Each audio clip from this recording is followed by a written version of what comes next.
right. Good evening, everyone. We are just going to get started in a few minutes. I see everyone is joining. So we are going to get started maybe at about 2 minutes after 7.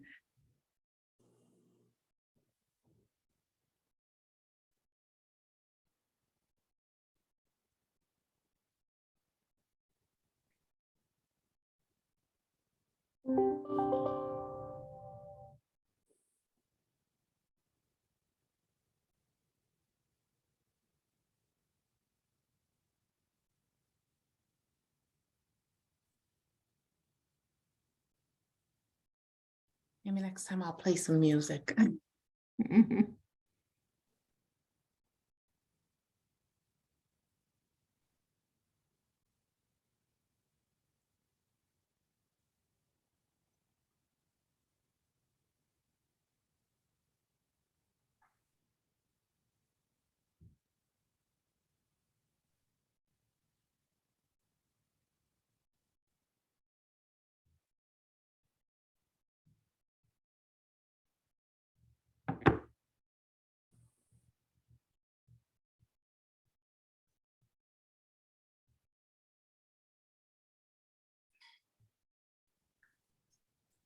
All right, we're just going to get started in about a minute or two. I see everybody is joining.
Good.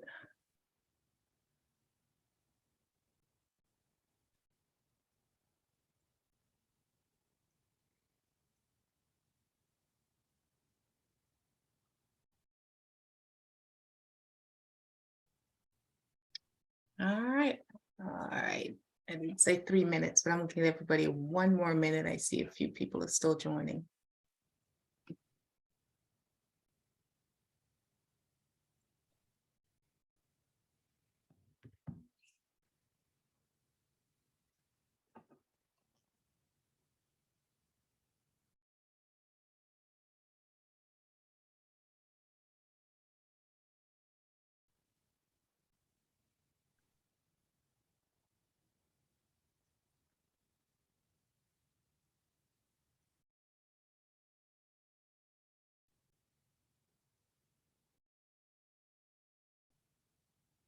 All right, everybody. Let's go ahead and get started. So good evening to all. Welcome to my aha moment, sponsored by the African American Affairs Ministry, Diocese of Charlotte, and the Sisters of Mercy. A couple of housekeeping notes. Everyone is on mute. If you have any questions, and please, we want this to be a very interactive session. So please, if you have any questions, please use the Q&A function. That way I won't miss anybody. The chat function has been disabled. Make sure you put all your questions in the Q&A using the Q&A function. All cameras are off, so no, we can't see you in case anyone's wondering. And we will go ahead and get started with a prayer by Sister Rosemary. You are on mute, Sister Rosemary. Gracious God, we ask your blessings on this meeting today and all who participate. We ask your blessings as we strive to respect everyone in our world, no matter their color, no matter poor or rich, immigrant or citizen, handicapped or not. We ask your blessings that we respect everybody in their individuality, because we are all children of God, gifted by him in many different ways, and each of us contribute to the world that we are in. So we ask for kindness, for blessings, for respect, and for honor. Amen. Amen. Thank you.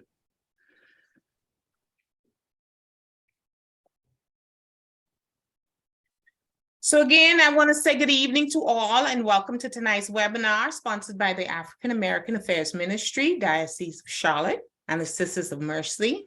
We want to say a special thank you to the National Black Catholic Congress for their continued support and partnership. So we are all unique individuals with varied and diverse backgrounds and upbringings. Because of this, we are driven to form perceptions, create assumptions, and make decisions that ultimately affect our society.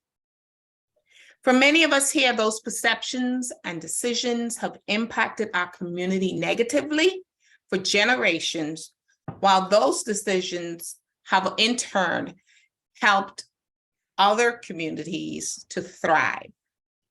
Tonight, we will have the opportunity to hear and share the personal journeys of our brothers and sisters from non-minority, or we could just say the white community, and how they came to realize the general inequality between the Black and white community, incidences of white privilege, and how they are now being advocates to break systemic racism.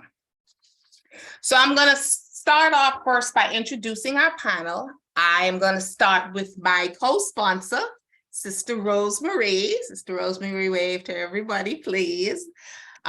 Sister Rosemary serves as Director of Justice for the Sisters of Mercy South Central Community. From headquarters in Belmont, North Carolina, just outside Charlotte, she oversees advocacy and educational efforts for Mercy Sisters and Associate Sisters in 18 states, Guam, and Jamaica. Since 2008, she has helped shape the Sisters of Mercy's community focus on immigration, the environment, women's rights, nonviolence, and fighting poverty, prejudice, and racism. Sister Rosemary is passionate about social justice, believing that individuals and the country must practice and embody Matthew 25, both individually and in structures of government. Previous ministries include work as a biomedical ethicist, in healthcare, as director of parish religious education programs, as a member of a community leadership team, and as a junior high school teacher. Sister Rosemary has worked several years in Laredo, Texas.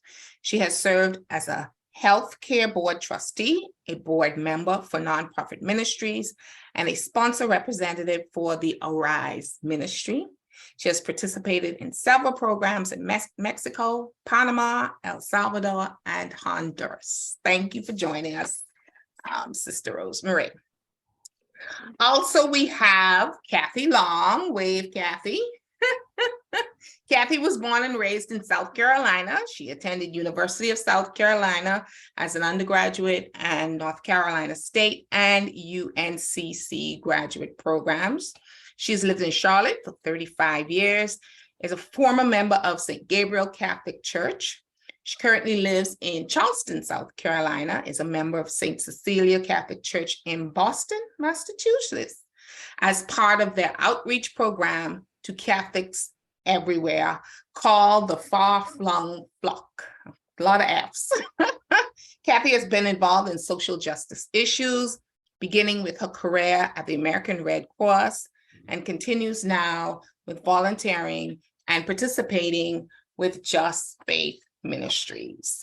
Thank you for joining us, Kathy. And we have Joanna Pacha. Wave, please, Joanna. Joanna is currently employed as a licensed clinical social worker at the Center for Community Transitions, with her primary focus on supporting the residents at the Transitional Detention Facility. She has been working with individuals and families affected by incarceration for 7 years, in addition to other volunteer positions within her parish and her children's schools. Joanna has over 10 years of business experience in Fortune 500 companies, including Nestle, Kellogg's, and Bristol Myers Squibb.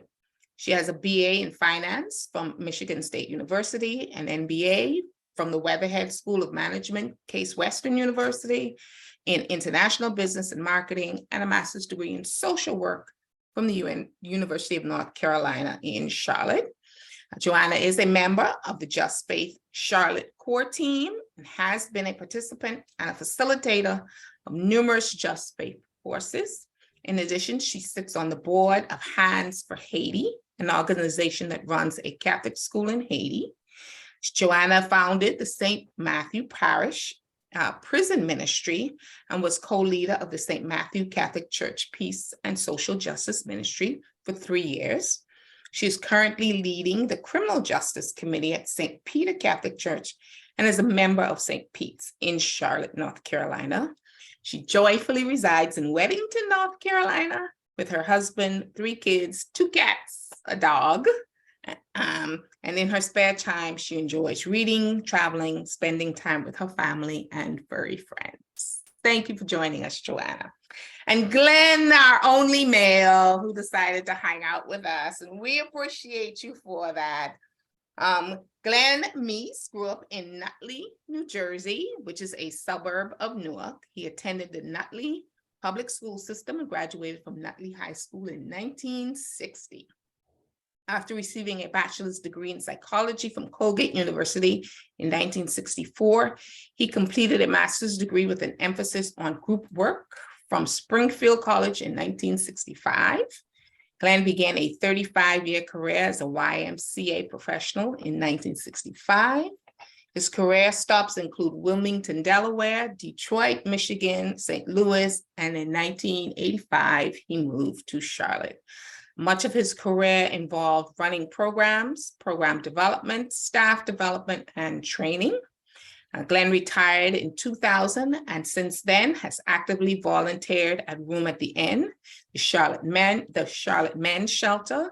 He's been a lector at church. He's a member of St. Gabriel's Men's Club and has volunteered for the Blue Ridge Parkway and on Grandfather Mountain. He has been involved in several Just Faith programs that have broadened his understanding of various social justice issues, including racism.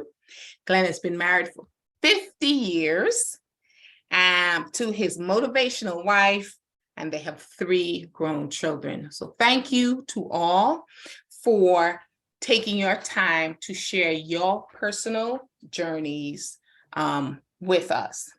So I want to start off with our first question, and our first question of the evening is, what was your moment that made you realize of the various inequalities between the Black and the white community?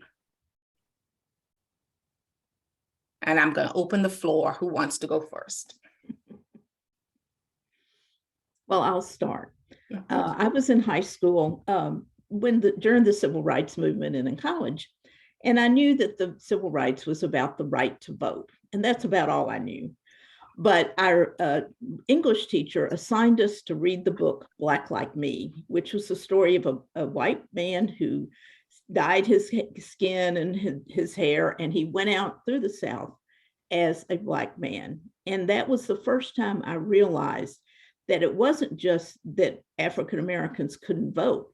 It was that they couldn't go to theaters, or they could only sit in certain places, and that they couldn't spend the night in certain towns, and that a lot of times there was the restaurant would only feed them through the back door. So I realized that there was a lot of suffering that African Americans, that Black people suffered because of that prejudice, the things that I never had to worry about because I basically lived in a white community and went to a white school and a white church. So that began really my saying, I need to learn more about this. And that was the start of a journey that still really goes on today. Joanna? Or Kathy? I was trying to find the mute button there. Yeah, mine was a little bit later than Sister Rosemarie's. It was when I moved to Charlotte and was volunteering. So this was in my 40s, at a Title I school here in Charlotte, a primarily African American school. And number one, I was the minority being there, which was the first time in my life where I had been in an environment where I was the minority. But when I saw the discrepancy in the school where these children were educated versus the school on the south side of Charlotte in the Catholic school system where my kids attended school, kindergartners were getting suspended from school, and which was such a bizarre concept for me. And the level of kids that were not passing to the next grade, was so low. The numbers that were able to make it, that were reading at grade level, that math were at grade level, and it would not have been accepted maybe if it was happening in the rich side of Charlotte. But this is how these schools were how the school was run for these kids. And nothing against the teachers at the school by any means, but there was high turnover, there was very high poverty, disciplinary problems, kids were homeless. There were lots of complications that were going on in this school. And it was the first time that I really realized that I needed to learn more about this, that us just having a Black president, which I was kind of the woohoo, right? We made it. It's all good. Barack Obama's been president. It's all good. And I decided that I needed to learn more and dig a little bit deeper. And I went a little bit deeper after that. Joanne or Kathy? I'm a child of the 50s and 60s, and I always knew that I was surrounded by a lot of, and I grew up around a lot of Blacks, but I never realized there was any difference, that they rode in the back of the bus and they went to different schools, and that was just the way it was. And it never really struck me until the early 60s when the civil rights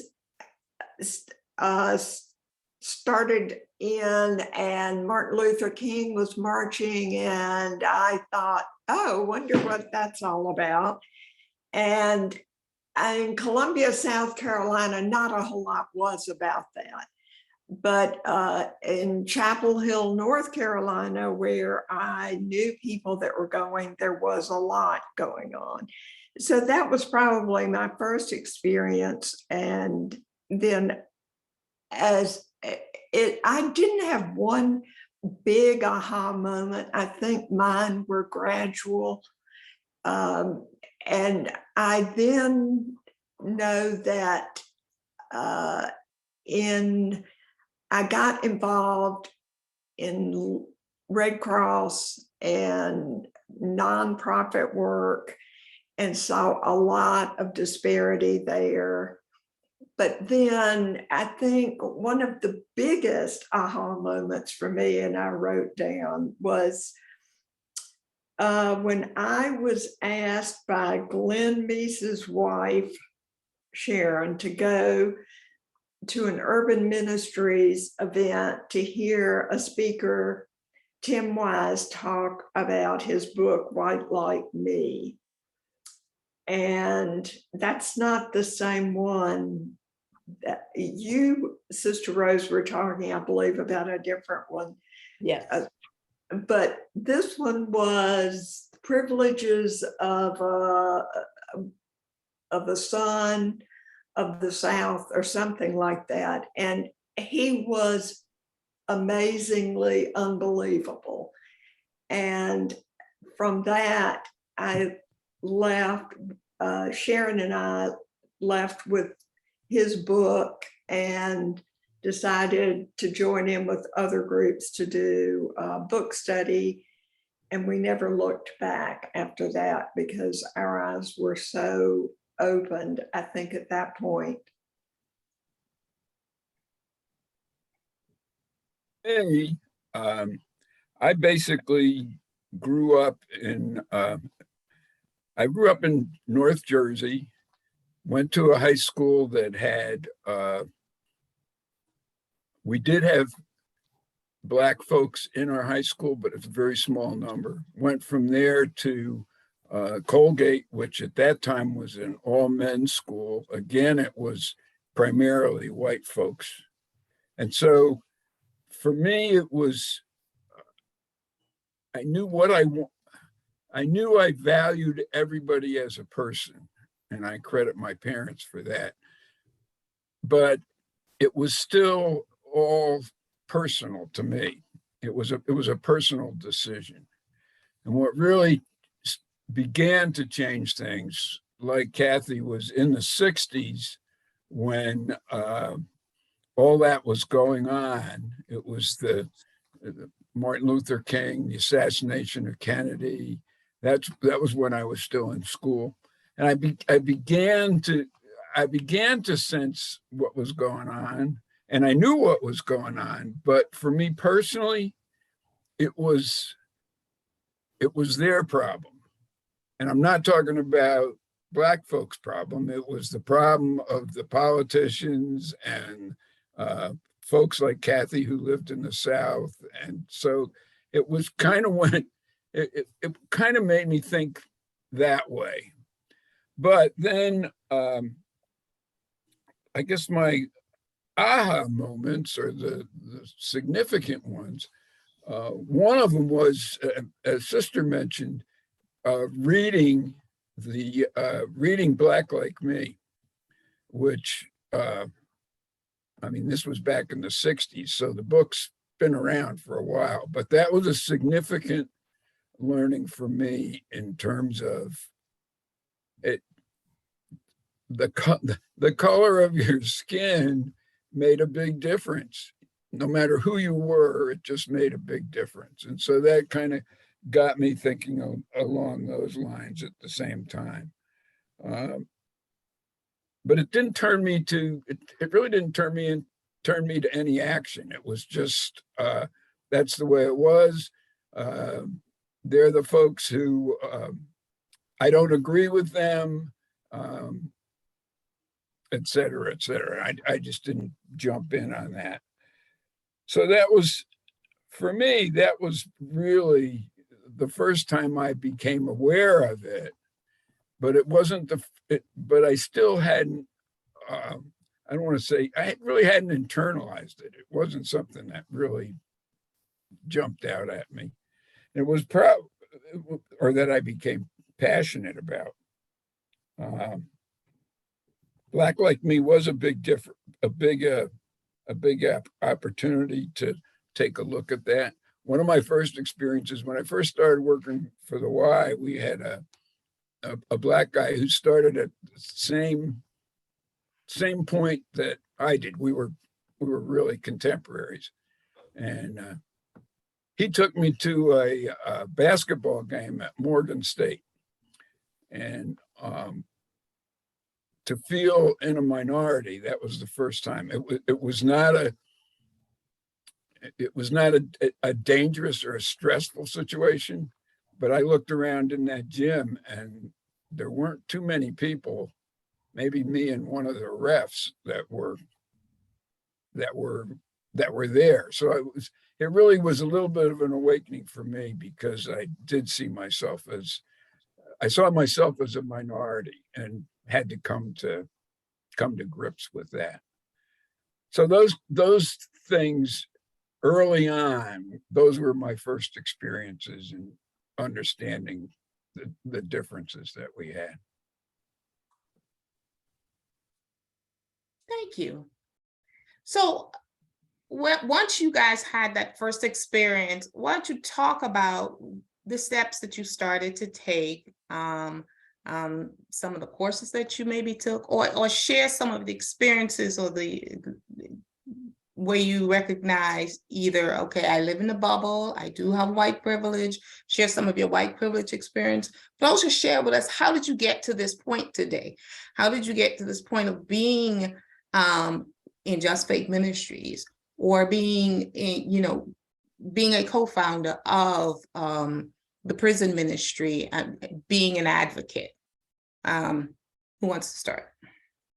I can tell you how I really got involved, and Kathy introduced it, and I mentioned my wife was motivational when you were doing the bio. And so, I mean, she got me there. I think we were of like minds, but she was the one who really got me involved. And I think Just Faith was the opportunity. Two things. One, it was a learning experience, and two, it was a sharing experience. And so that not only did we, through reading and everything and the discussions in the class, it was an opportunity to share and hear what other people thought, and where they were coming from. And that was, to me, that was the start of working through this as I went along. And I think I got from that point then, and we moved on. And again, I go back to the Just Faith. I really never thought or knew the extent of the systemic nature of racism until I went through that course. And that was only, I don't know, 5, 6, 7 years ago. And frankly, I was amazed by it, because I'd never thought at all about basically how embedded it was in terms of our history, and how embedded it was in terms of legislation, even within the judicial part of what places where we were. And the second thing that really struck me was that it is the systematic part was really really flexible. If something stopped somewhere, the system found another way to carry it out, like they had, like it was before. And you think about it. I think about it in terms of one of the books in particular was the one around the new Jim Crow. That really helped me understand that how those have gone on. I guess what was really both alarming and learning for me is that it really, systemic racism was really flexible and widespread, and it continued to morph. It still continues to morph, so that really just need to be conscious of myself in terms of what's going on and how to deal with it.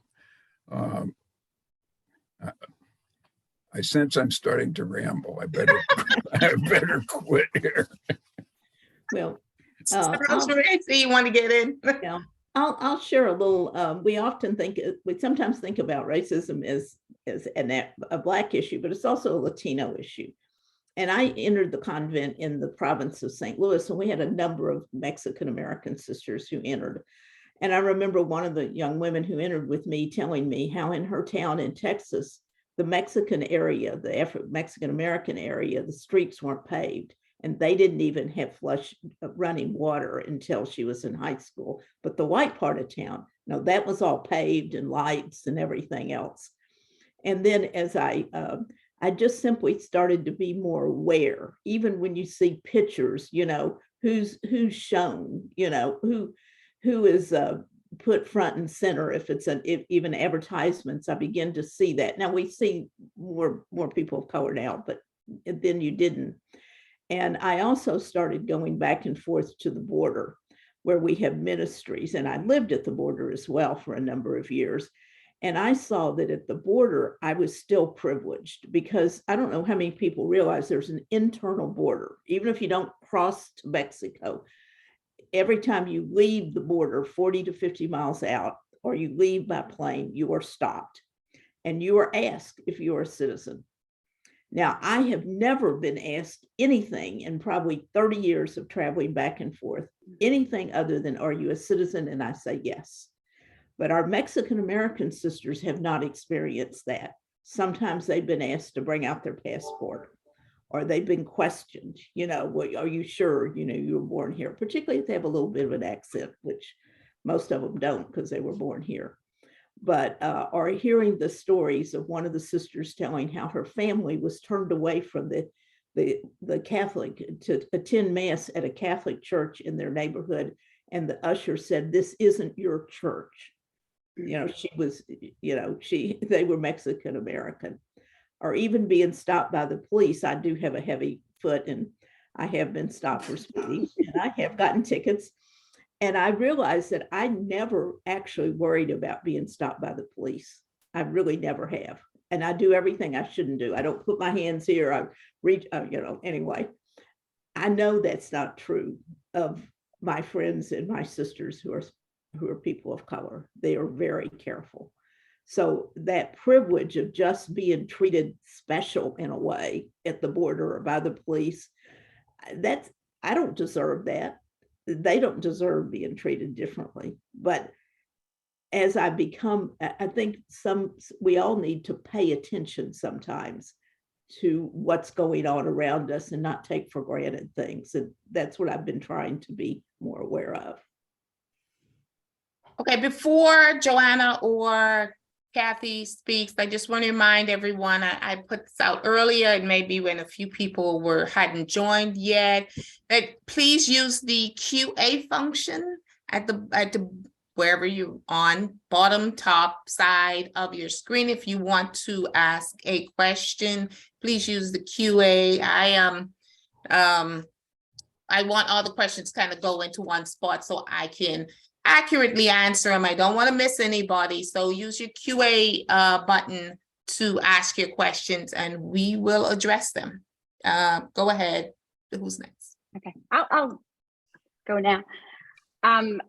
I would say one of the things that's where my journey went from after the aha moments was how important it is to be curious, you know, and to ask questions and to get to know people and ask people their story. And most people are pretty open to wanting to share their stories. And, you know, who's in your friend group? Is it a diverse friend group? Which it's human nature that most of us, we gravitate to what we know. So you know, it doesn't really happen organically unless you kind of make an effort to make it happen. And that's I think one of the key ways to learn more is to have that human story, that human connection. And then I do have to shout out Miss Kathy, who was my facilitator when I took Just Faith many moons ago. And yes, she's still my hero, right up there with Sister Rosemary. But I have so much inspiration from these ladies and their journeys and what they have learned. And it inspired me to want to learn more and to do more and to read more and attend webinars and to go back to school and get a master's in social work and kind of take this journey to the next level. And I do want to piggyback off of what Glenn said about the incarceration. That's kind of where God has called me. And where I feel Just Faith is the one that opened the door. And God led me down that road, and I've never been happier, felt more content in my life than where I am now. But it is an area in our system where there is huge discrepancies, huge disparities between our Black and brown brothers and sisters and our white brothers and sisters. There is, but you're about 5 times more likely to be incarcerated if you're Black versus white. There's the discrepancies between the cocaine and crack. It used to be 100 to 1. And for people that aren't familiar with that, it's the amount of, if you had cocaine, which obviously nobody should be having drugs, but it's a fact of life that drugs are out there. And cocaine is typically a white person's, a rich drug, and crack is more the lower economic drug, the people with less money to fight their addictions. So you are more likely, you're going to get sent away for a longer period of time if you have the crack cocaine versus the pure cocaine. And that discrepancy has affected our Black brothers and sisters. It used to be at 100 to 1 ratio, and I think now it's 19 to 1 or 20 to 1. So it's gotten better, but it's still, that's how our laws are created. And it's probably not a coincidence that that's how our laws are created. Mm-hmm. Kathy? I like Glenn and Joanna feel so strongly about Just Faith because that truly was where I felt like I grew the most and have grown the most. That program, the way it's set up, it's about it. It's in 3 sections, and it's the first part is education for those who really don't, like we're talking about, we were at the beginning where you really have no idea what racism really is all about. And they start out with white fragility, which I think is very appropriate.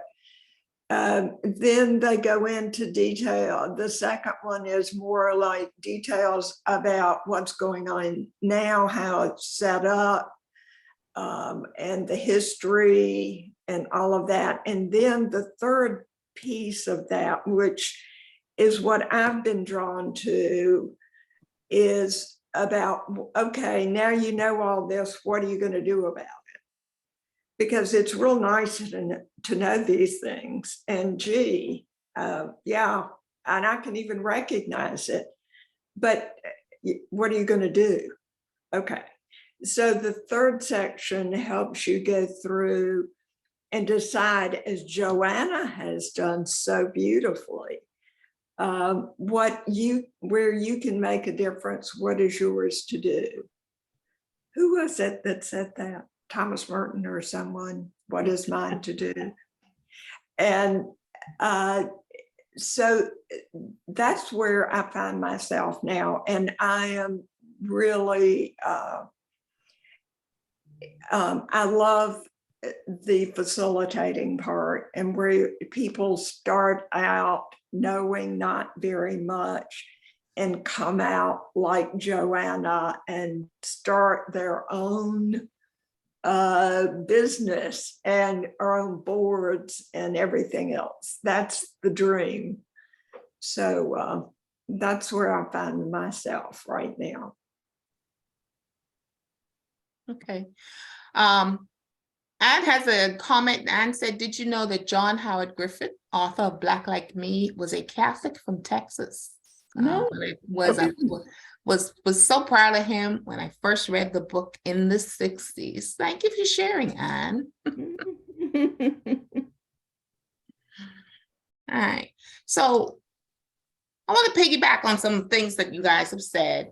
You had your aha moment, joined, did some reading, you had some realizations, but give me some, like Catherine said, give me some tangible examples of how you have been and are now being advocates and fighting systemic racism, inequality, or any of these social issues. And on top, and in addition to that, what negative feedback have you gotten from family and friends as you have been on this advocacy journey? Because I'm sure it's not been all roses. I can start out because right before this program came on, I was in a book study online and here in Charleston. And I don't know whether I would think you all are familiar with Mother Emanuel Church. And yeah, the 9 people that were killed there. Mother Emanuel Church here in Charleston started a book study right after that happened. And they joined up with Grace Episcopal and one other church. And they have a book study that meets every week. And I was thinking about also getting that list of books that they have read for you, Rasheen, if you'd like to pass it on. But I joined because I was in awe of these people and what they're trying to do for this community. But I still, every time we meet, and it happened again today, have one of those aha moments because they have a lot of general discussion. You read the homework assignment, then you have a general discussion. And it's about 40-60 white and black right now. But they discussed just what, who was it that would say, you did, Glenn. They discussed tonight, yeah, you can go, because I said, oh yes, I've been places where I felt uncomfortable before. And one of the black women said, that's true. You may have felt uncomfortable, but did you feel unsafe? Mm-hmm. And I said, no. And she said, that's the difference. We feel unsafe in places where we are in the minority, which is so often. And I was like, I've never thought of that before, but that is, she said, you're always white. You're everywhere you go, you're still white. So I thought that was interesting. And that's one of the things I'm doing. In addition to, I'm trying to convince these folks they need to start a Just Faith group down here. I'd like to piggyback a little bit on Kathy too. One of the things that I recognize is to approach this with humility, because I'm never really going to know and be. I don't inside myself. I'm never going to experience what people of color experience. So when I see something, an African American, somebody being killed by the police or whatever, I don't immediately think that could be my brother, that could be my cousin, that could be my son. I just don't, because that's not something that happens as frequently. And so I think being aware, that awareness and that humility of recognizing that, but then I think asking the questions, the uncomfortable questions, maybe. So I'm on boards, I've been on a lot of boards. So, you ask the question, a lot of boards you'll get a report on the diversity of your employees. So, okay, so here we are at this hospital board, and yeah, 20% of our employees are African American. That's what the community around us is. How many of them are managers? How many of them are vice presidents? And then the next question is, what can we do to make sure that we help change that percentage? Why aren't we promoting people who are Black or Latino? Why don't we have people in those positions? Or, you know, if you're on a school PTA, well, why is it that only the white people are coming to the PTA meeting if your school is diverse? Why don't people feel welcome in your church? What can we do? So it's to continue to be aware, because sometimes, you know, like she said, well, you're always white. Well, we look around and we don't think anything about it. But why? Why is this group or this group of teachers only white or mostly white when the diversity of the neighborhood or the school, you know, is different?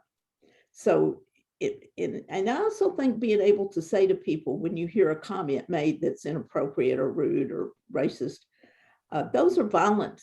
Those words are violent, and we have to be willing to be uncomfortable enough to say, in a way, without, we don't want to cause a big fight, but you know, I don't appreciate that. I don't agree.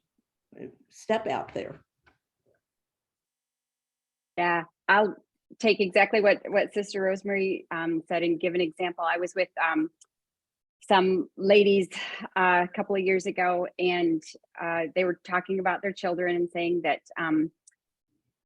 the daughter got asked on a date by a black boy, and the mom said, "Oh, I can't imagine what they're going to do when he comes to the door." And I'm sitting there, and I remember thinking in my head, say something, you know, what, with a large group of people. And I'm not a confrontational person, but I said, "What's wrong with that?" And then all of a sudden, thank God, somebody else jumped on board and said, "Yeah, why is that a problem?" And then it was like, "Oh, well, no, it would just be strange, right?" Blah, blah, blah. But that was something that in the past, I probably would have just stayed silent and sat in the corner and thought to myself, "Oh my gosh, that's horrible," but not said anything. So it was, you know, that Sister Rosemary talked about finding that courage to, you know, say some things that are maybe going to make people go, "Oh, there's Joanne on her liberal soapbox again," or, Yeah. but just right, human soapbox, I think, is what's more appropriate. But having the courage to say those things, and then catching myself. Here's another quick example.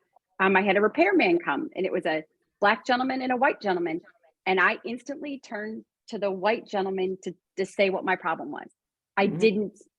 My instinct went that, well, he must be the boss. And, you know, just being aware of that and catching myself that, well, why do I assume that he's the boss? Why could the black gentleman not be his boss? And it's, you know, noticing the biases that I have in myself is a good first step. And that's sometimes hard to do. I too am not confrontational. And so the thing that I really work on is how to speak up, and that's still a large part of my growing, is and to do it in a way that doesn't create just a smashing between people, but to be able to say, you know, have you thought about it this way, or sometimes just saying, you know, I don't believe that. Explain that a little bit more to me. And so most of what you're asking, what actions we take too, most of mine have been within those kind of relationships, as opposed to being out in the community and some of that kind of those kinds of steps. Okay, thank you. I want to put a little pin in a lot of what you guys were talking about. In referencing Just Faith Ministries, there are a few people who are not familiar with Just Faith Ministries, what they do and the purpose that they serve. So Kathy, Joanna, Sister Rosemary, Glenn, I want to stop and give y'all a few minutes to go ahead and give everybody some backgrounder on Just Faith Ministries. Kathy, why don't you start, and then we'll fill in the gaps. Just Faith Ministries is an international, I believe now, organization out of Louisville, Kentucky. It's justfaith.org, and it took me, I don't know how many years before I realized just faith means it's justice, not just faith, it's justice faith. So that might clear some of it up. And it's small groups that do exactly what Glenn talked about. We read, we discuss, we learn, and then one piece we left out is that I think is one of the most important things they do, as well as what we call immersions. We do take ourselves out to places where we are in the minority and try to make ourselves uncomfortable and see what it feels like. And I guess the prison ministry was one of the biggest and most uncomfortable that we did.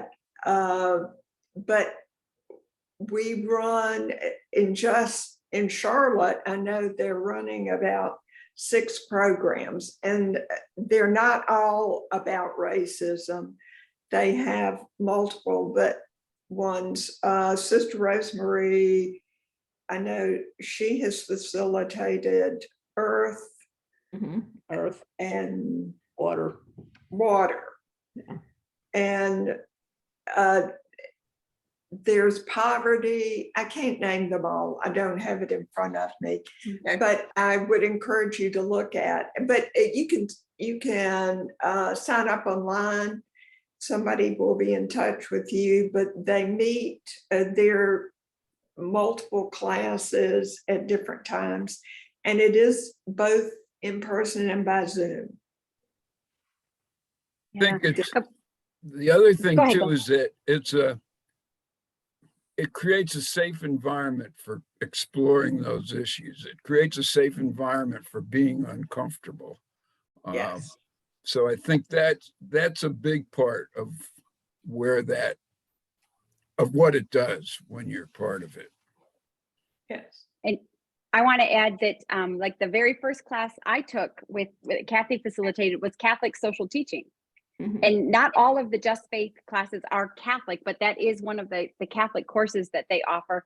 And I'm Cradle Catholic, and prior to that, I had never, ever heard of Catholic social teaching. I had no idea that our church held any of these beliefs. That made me feel like the two parts of my world kind of came together, that my faith and my advocacy, that they were joined, and I never realized that they were joined. And so as part of that course, there is also scripture that you read, and some quiet time, that it's discernment time, and those safe discussions that Glenn mentioned.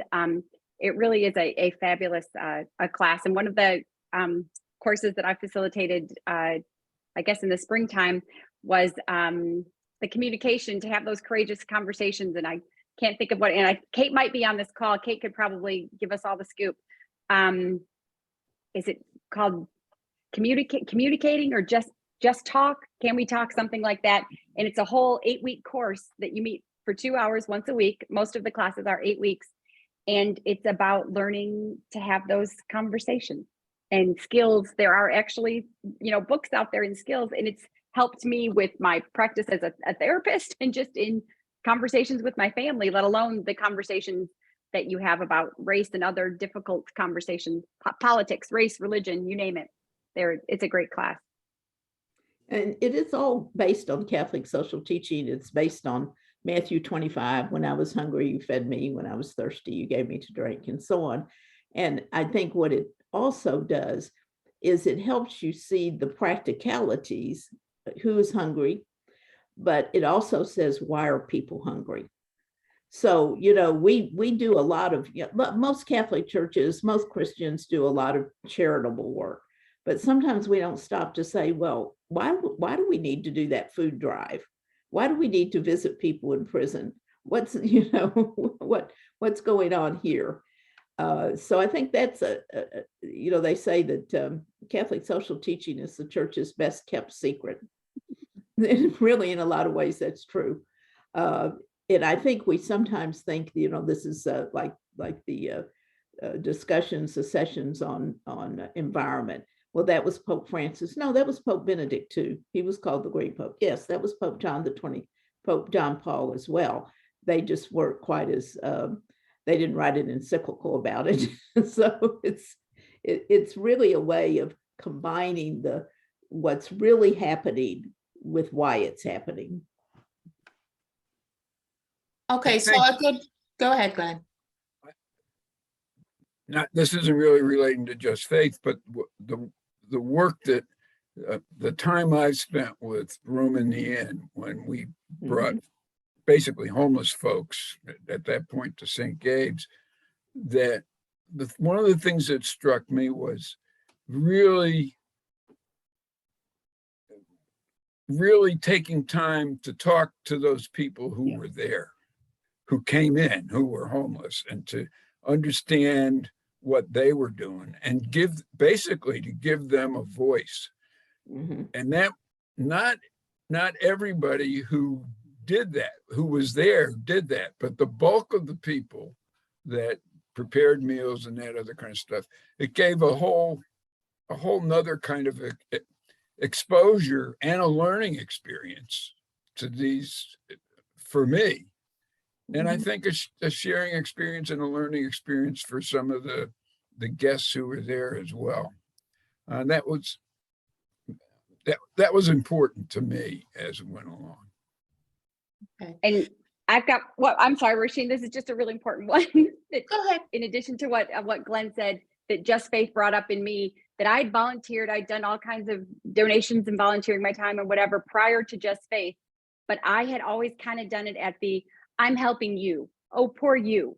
I'm this privileged white person, and I'm going to be very generous with my time and my money, and I'm going to help you. And Just Faith taught me, no, you're helping me as much as I'm helping you. We're both here. I'm not up here and you're not down here. We are all here. And that was something that was a mindset change for me.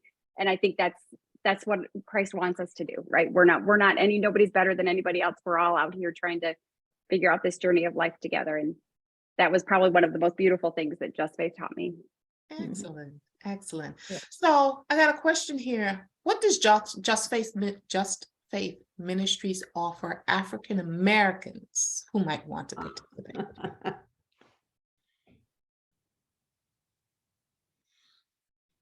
Well, don't all answer. Well, I think it's some of the same things, and the opportunity to share and see where you are.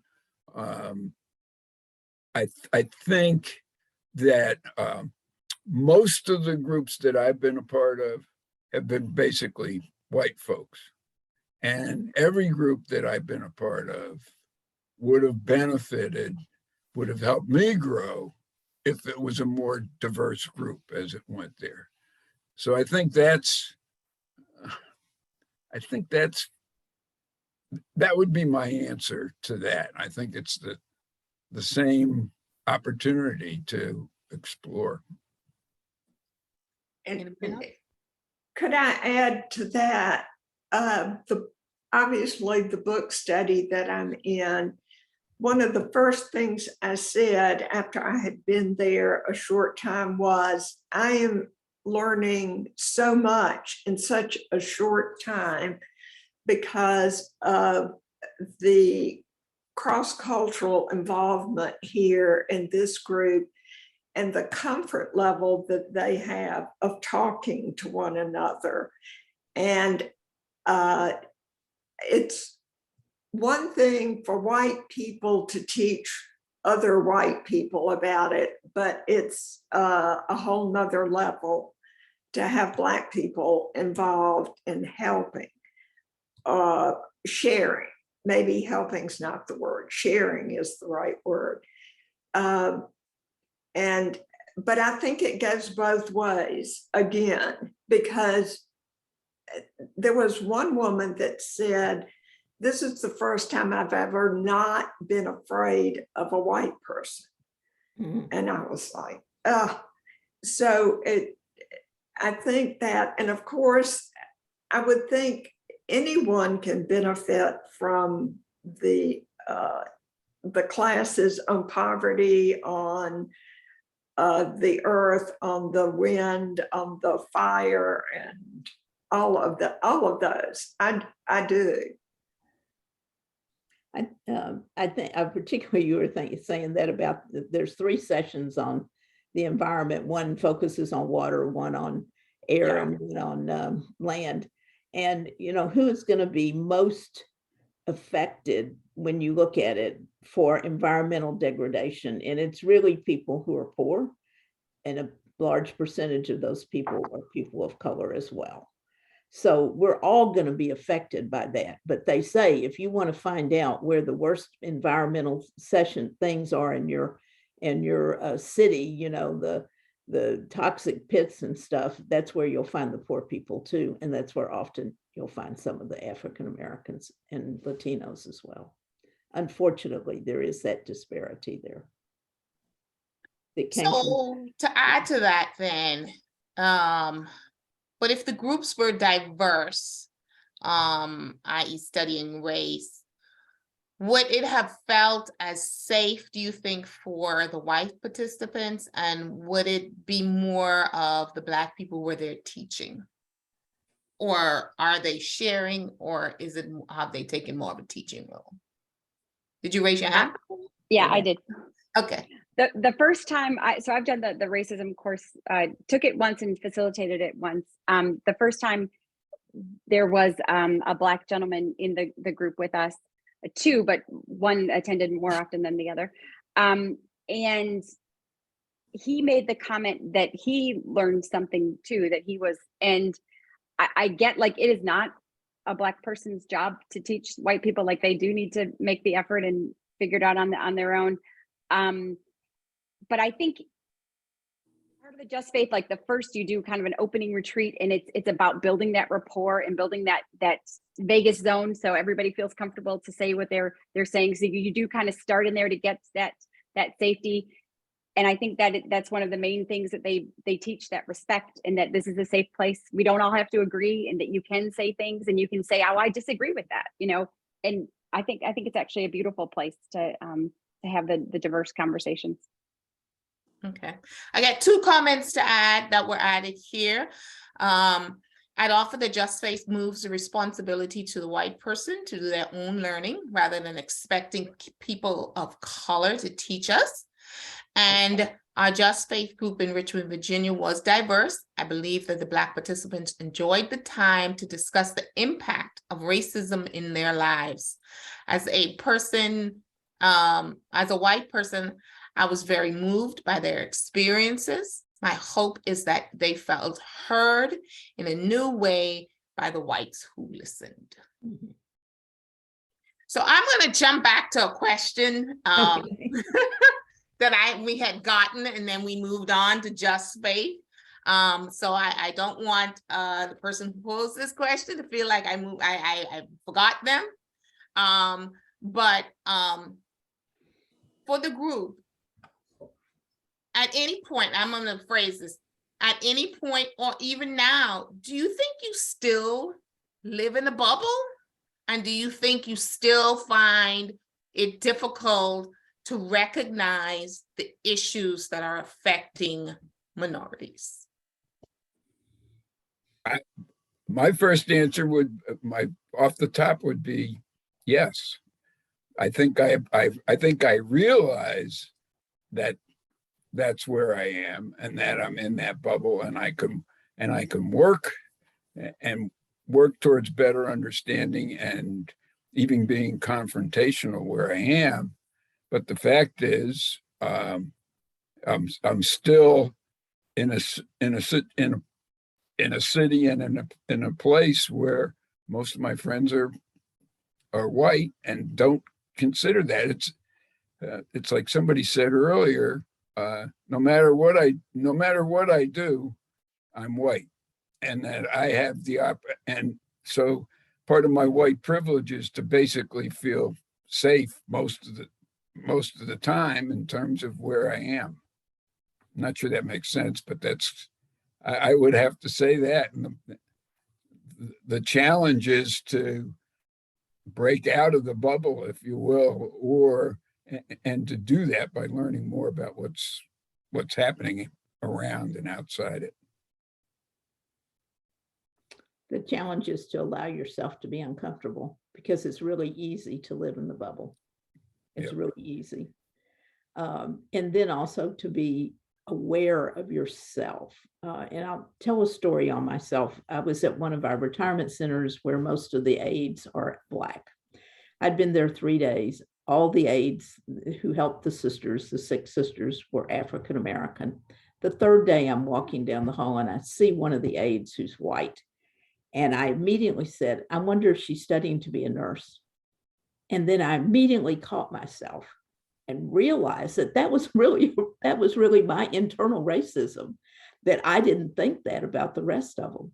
And I caught myself. And I think some of that catching yourself is really important to try to stay out, to try to at least pierce that bubble some, because essentially, mostly, I go to a church that has some diversity, but frankly, it's mostly white. My religious community is mostly white, although we're working at that and trying, but, basically, I don't have to pay attention. And it's a struggle to pay attention sometimes. Yeah, I third that, definitely bubble. And just as Sister Rosemary said, right, we can choose to look, be curious, do more, say more, or not to, right? There's a lot of white people that don't see and don't do and don't say, and you have to make an effort to learn more and do more. When you know more, you do more. Yeah. So we're gonna go back to a question I touched on, and I want to go deeper into, and that is, how do you deal with members of your community or family who may not be in agreement with your social justice path or journey? We all have that cousin or uncle. How do you deal with them? How did y'all deal with them last week for Thanksgiving? Or how are you going to deal with them this Christmas? Don't all talk. Okay, I'll go. With my husband's family, I'll be very honest, it's avoidance because it's his family. With my family, I'm able to have some of the conversations because I feel more comfortable with them, and we're able to discuss things that we disagree about. But it's hard. It's not easy. An example of maybe a confrontation that you had? Well, politically, I disagree with most members of both sides of my family. But as I talked about before, being curious, like it's okay, we don't have to not talk to each other because we disagree. Like, tell me why you think that. I'm interested. What are you reading? What told you that? This is what I've read. This is what I've heard. Do we have some similarities? Do we have some common ground? And I think that being curious and just having the conversation, and you don't have to agree. Like, that's okay. We live in America, right? You don't have to agree on everything, but just starting that conversation. If you can find any common ground, I think that's a good place to start. I think being willing to say something in my family, and a lot of my family is pretty much the same as I am, but not everybody. So when a comment is made, to being willing to respond and maybe go back and forth a couple of times, but it's family. I don't think it helps with anyone to continue the argument too long. You kind of want to make a few comments, hope they'll think about it and move on, because I don't want to reject that person either. I want to keep the relationship, but it just depends. If the person has dementia, you might as well forget that, though. There's no point by this time. But I particularly think about one of my family members who complained about, well, why couldn't he use the N-word? Because he heard the African Americans using the N-word. I said, because you're not Black. Wow, I still should. And then we had this little discussion about what it meant to be in a group and not in a group. But I didn't convince him, but maybe I gave him something to think about. I don't know. I don't have a good answer, really. It's just, It's family will never make it easy on you for anything. So Yeah. they're the front line of difficulty, I call them. Yeah. Glenn or Kathy? But I think it's not just family, but it's true all around. One example I would have is that I have there are 4 fraternity brothers who we do a Zoom call once a month, and it's everybody. I mean, one of the rules is you don't talk politics because there's a diversity of opinion among those 4 guys. We have a lot of common sense, but we don't talk that. But I still feel and have within that group is to even subjects outside of politics. A good one recently was everybody's saying, and we're all 80, we're all, grew up in the 60s, and people saying, aren't we lucky to have grown up when we did? And my feeling is 2 feelings. One was, yeah, it's lucky. Those were, because that is what it was, basically luck. But it also was, it's kind of remember the good old days when we were growing up, which then makes it, these aren't such good old days right now. And my thought always is, and I've raised it a couple of times, is, yeah, they were the good old days for you and me, but there were a lot of people that in those years, those weren't the good old days. It wasn't the safe place. It wasn't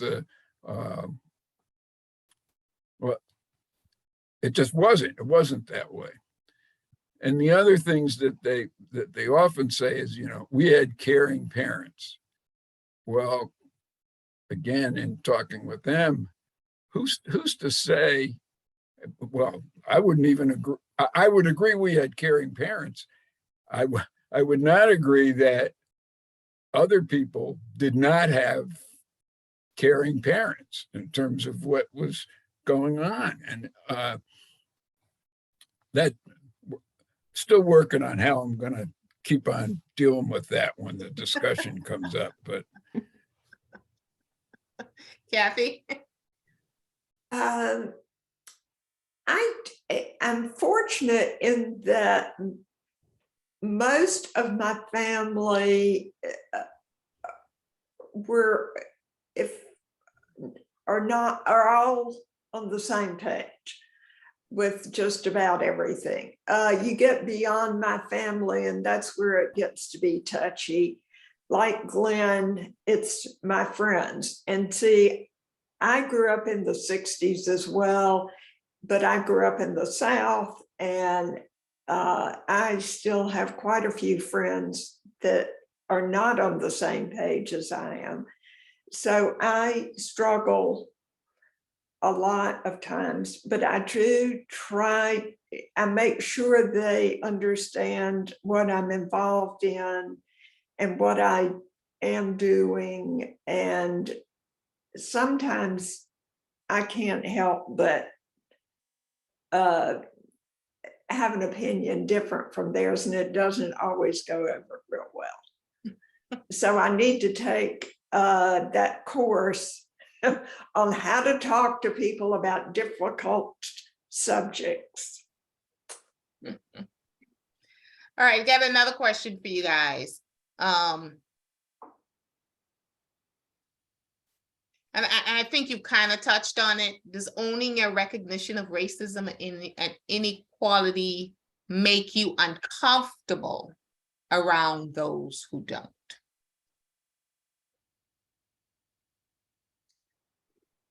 Say that again, one more time. Does owning your recognition, or, in today's slang, being woke, or recognizing the racism and inequality make you uncomfortable around those who don't? So if we use your last example, Kathy, you still have friends who Right.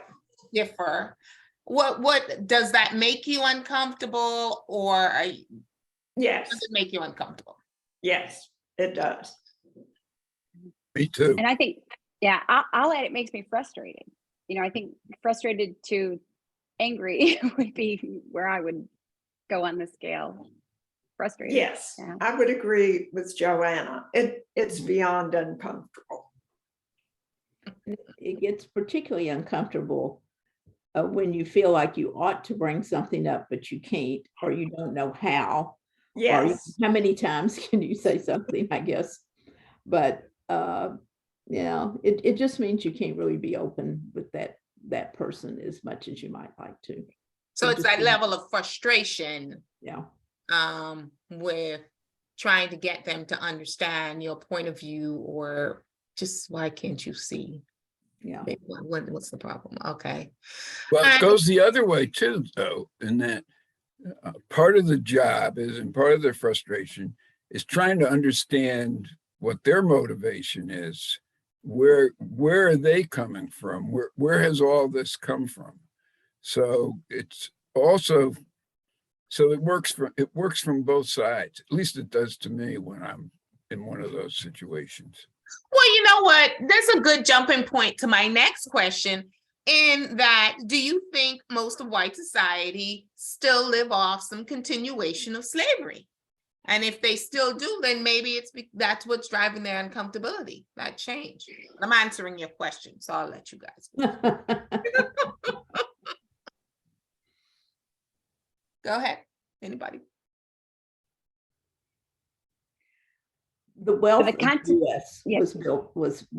was actually built on slavery, was built on cotton and sugar and you know, and that really does extend to today in a sense, with who owns the land and the businesses, and you know what happened after the Civil War. I mean, there's all of those things which led to that that economic disparity between people, between most people who are Black and so on. So as someone said to me one time, a relative of mine, well, you have to have someone that you feel like you're better than. And I think sometimes there is that. Maybe y'all would, I don't know if y'all agree or not, but it's I don't want to have my life disturbed. And if we make it more equal, then somehow I'm going to lose. As a white person, I'm going to lose, you know. So I don't know if that's part of it, but the disparity is historic. And you know, it's not like somehow all of a sudden this happened. Yeah. Go ahead, Joanne. No, you go, Glenn. Well, I had given some thoughts too, in terms of, you know, what I need to do is that, and one of them was, you know, don't ignore the guilt. Basically, identify it. If you got a sense of guilt, identify what it is, move on through it, and use it as a base for where you're going from, where you're going to go next. And I think that, to me, my sense is you can't build what we're talking about out of a sense of guilt.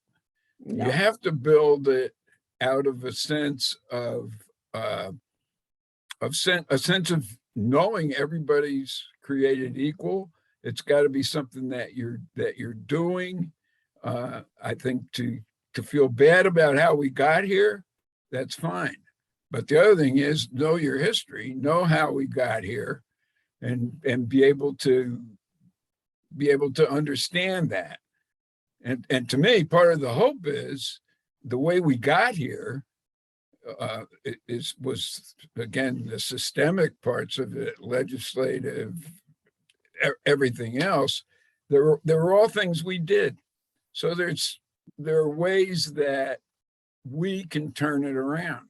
There was ways that I can work at turning it around, disassemble it, if you will. So I think that was one of the things that, you know, really came to me, knowing the history, The other thing is, and I'm not sure it relates to this, but I'm going to say it because I wrote it down, is don't believe that somebody else is going to fix it.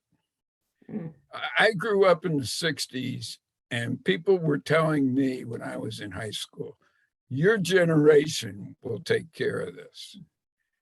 The next generation will take care of it. Well, I'm still hearing that today. And I think it's part of what needs to happen is we need to see it. I need to see it as my responsibility to make sure that I do whatever I can to work on it, to fix it, if you will. Fix is not the greatest word, but to get it back together. I think that was the key for me. And then the last thing I noted for myself was talk about it. And we've already talked about that. Find ways that you can deal with it and make it happen. Well, Glenn, actually, that's a great segue. I see your hand, Joanna, but that's a great segue. And I'm just going to throw this out and then I'm going to let you maybe answer both. And that is, why do you think so many white Americans are refusing to have their kids taught history, which is their true history, which is slavery and how this country was formed in today's society? And how do you think that how do you think that the younger people feel, today's younger people feel about being taught history? And do you think they feel the same way about advocacy between this generation and your generation? And that was a lot. It's a long one. Okay. Let me tell quickly. But the most important one is, why is white America refusing to let their children learn about it? Well, there's a fantastic tool that I would like to talk about that supports what you said and what Sister Rosemary and what Glenn spoke about. And it's the Bread for the World Racial Wealth Gap Simulation, which is available online. We used it in our Just Faith class, and it walks from post-slavery all the way up to current voting rights restrictions. And it talks about all these laws and legislations that were passed. How did it affect white America? How did it affect Black America? And facts, right? This is not anybody's emotion. This is pure facts of what's happened in our history. And that is what needs to be done in each of our high schools. That's a exercise that each of our children, my children have done it, but I don't know if everybody else's children have done that. It's a very important. And the second question was, remind me what you just said. Oh, do you think younger people feel the same way? Did today's children feel the same way that you do, let's say, this for recognizing systemic racism and inequality and your journeys? Do you think, or do they live in a bubble? A lot of people are trying really hard to get their children in a bubble and to stay there. Yeah. And I would say, I can't speak for all white children, but my thought is probably most are living in a bubble and not aware and don't think it's a concern. I think one of the issues too is that we, as whites in particular, don't want to feel uncomfortable. I mean, that's just it. It's like if you get digging into the history and all that kind of stuff, it will make you uncomfortable. Just like I was talking about guilt. The fact is, we need to feel uncomfortable.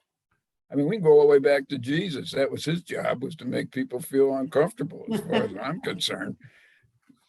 Well, Anna, what was the name of the program you just mentioned? It's the Racial Wealth Gap Simulation. It's in I had the link in the document that I sent you. Okay. Sorry. Fantastic. I think sometimes too, people are afraid, if I know the history, that I'm going to feel guilty. Although, as some people say, I didn't own slaves. You shouldn't feel guilty. You should just feel responsible.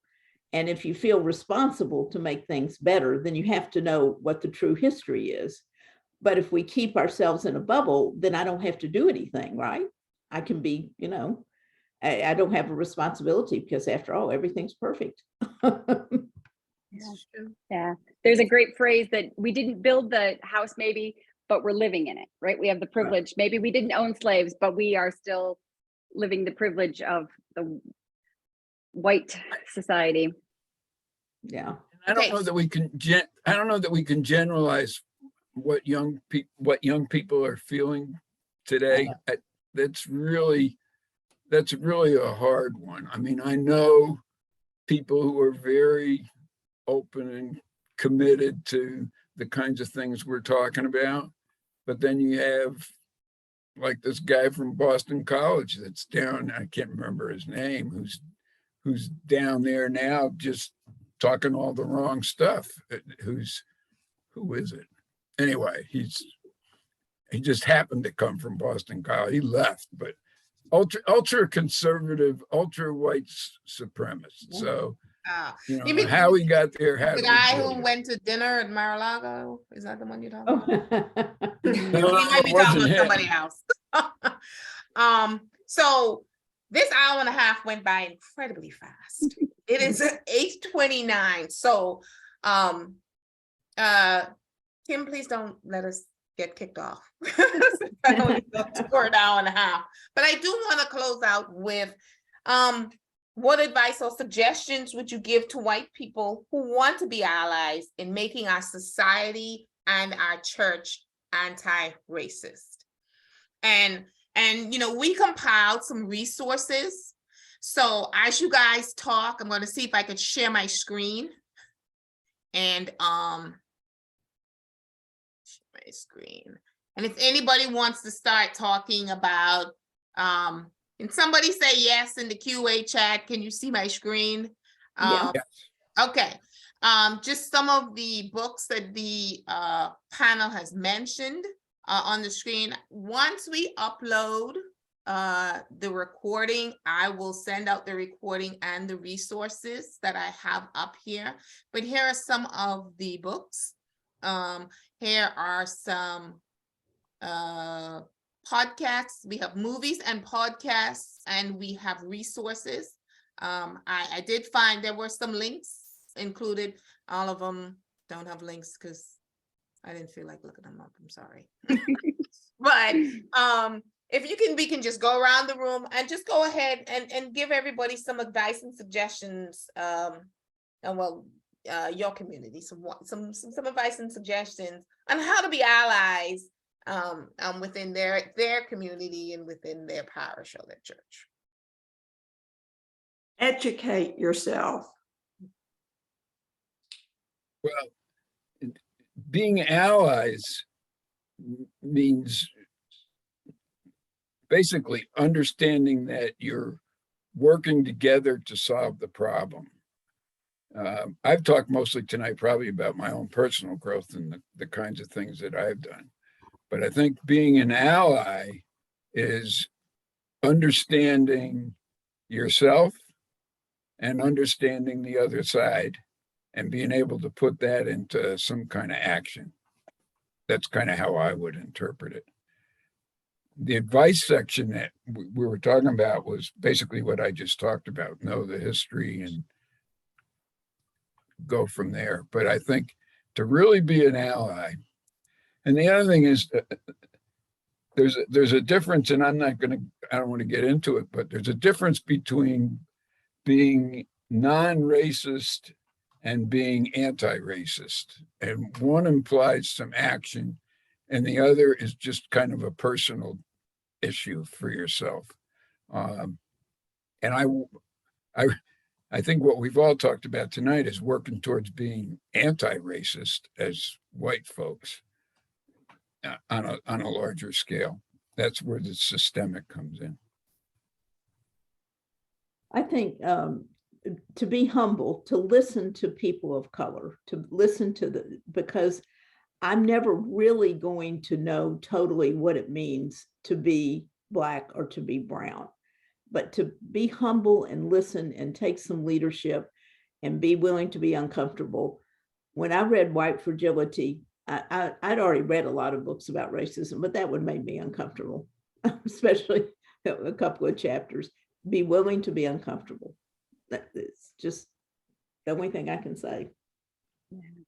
And I'll just add to that, be open and curious that admitting we have racism, everybody has it to one degree or another, doesn't make you a bad person. The first step is awareness, and it doesn't make our country bad to admit that we have that. It just, right, that's the first step in admitting there's a problem. And then what are you going to do to make a difference in that? And just to push outside your comfort zone, which is hard, but super important with this topic. And I'm going to correct, when I said listen to people of color, I don't mean ask them to tell you what to do, ask them to say what they think the systemic solutions are. That's where you need to listen. Well, like I said, this this hour and a half has gone by very, very quickly. Sister Rosemary, Glenn, Joanna, and Kathy, again, thank you so very much for taking your time out to speak to everybody on this very important subject. I think it is very important that as we continue to battle systemic racism, that we hear from, and I hate to use this word, this saying, but I'm going to say it anyway. We need to hear from both sides. I hate the both siderisms. But again, as I started out the evening, we all have very diverse backgrounds. We all have very different upbringing, and that has shaped our perceptions and our decision making. And it has been very uneven for one side, for one community, and it has been just destructive for one community and great for another. And recognizing that and working on creating that equality between communities starts with everyone understanding and coming together and being comfortable within their uncomfortableness. Is uncomfortableness a word? I always use it. But I thank you guys. Thank you to everyone who took the time out to sit with us this evening and really listen and share your thoughts and share your questions. If you want to keep up with the activities that the Diocese of Charlotte African American Affairs Ministry has going on, please shoot me an email, rladams at RCDOC, Roman Catholic Diocese of Charlotte.org. One day I'm going to get that right.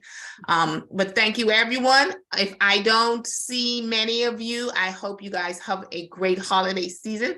I hope to see everybody next July in Baltimore. What's it called? Safe Harbor? Okay, I'm going to get that wrong. But I hope to see everybody at the National Black Catholic Congress in July of 2023. And everyone have a great evening. Thanks and have a good night. Good night. Thanks for sharing. Thank you. Thank you. Thank you, Roisin. And thank you, the MBCC staff too. Yes. Yeah.